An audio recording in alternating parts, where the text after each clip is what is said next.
普京高调，泽连斯基悲观，俄乌两军在战场上都面临着死结。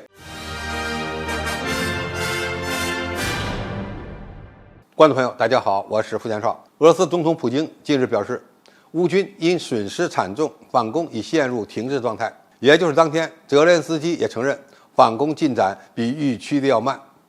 现实并不是一部好莱坞电影。乌克兰国防部长雷兹尼科夫也改口称，现在不可能指望一切都会像哈尔科夫发生的那样快，因为前线完全不同，而且地形、天气条件也不同。俄罗斯雷区的密度令人难以置信。乌克兰军队不使用绞肉机策略，建议西方不要催促乌军，他们正在做他们的工作。现在的问题是，乌克兰战场上谁更有优势呢？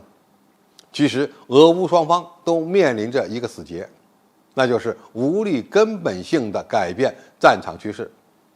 首先，对乌克兰军队来说，现在发动反攻面临的困难是空前的。在喊了几个月反攻之后，乌克兰军队的反攻没有突然性，再加上缺少制空权和没有火力优势，仅仅有一点夜战优势。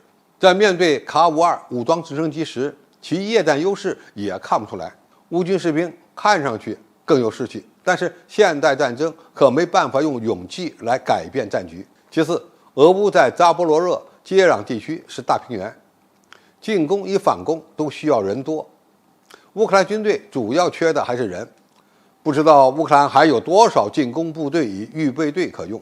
如果乌克兰进攻顺利，那么在兵力不足时，他们就很可能会进入俄罗斯军队杀伤乌军有生力量的陷阱。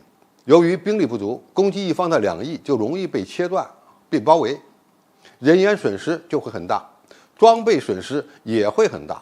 乌军的最后一个战略短板是生产不了大量的战略物资，完全要依靠外援。在战役进程中，如果西方提供的武器损失过多，那么就会影响到战争决策和高层的决心。乌克兰反攻的艰难，大概率指的就是这个。而对普京来说，虽然当前的局势可以控制，但是并不等于俄罗斯军队有多大优势。俄罗斯想要实现其战略目标，消灭敌人的有生力量，但是乌军当前已经进行了相应的战术调整。首先，俄军的进攻力量也不足，他们只能堪堪守住巨长的防线，这从战场局势上看就是一种非常被动的局面。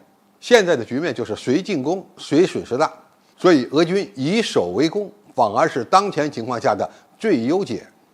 但是距离通过军事手段解决问题还差得远。其次，俄军也缺乏武器和弹药。俄罗斯现在正在失去部分土地，普京呢有可能没有看到真实的情况。瓦格纳老板普里格任指控说，俄罗斯国防部未说出真相，俄军正在失去领土。普里格任还指出，俄军已经失去了许多村庄，包括皮亚季哈特基村，原因是缺乏武器和弹药。最后，普京看不到通过消耗战让西方停止军援乌克兰的趋势。在乌克兰反攻开始之后，美国、法国、德国都表达了坚定军援乌克兰的态度。乌克兰军队不但将拿到 F-16战斗机，还有希望拿到 FA-18、鹰狮等战斗机。美国连陆军战术弹道导弹也要给。西方军援乌克兰已经失去了红线。总体而言，现在的乌克兰战场对俄乌双方来说就是一个死局，谁也没有绝对的实力将对方击败。从更长远的角度看，俄罗斯的优势是整个国家的战争权力要远远强于乌克兰。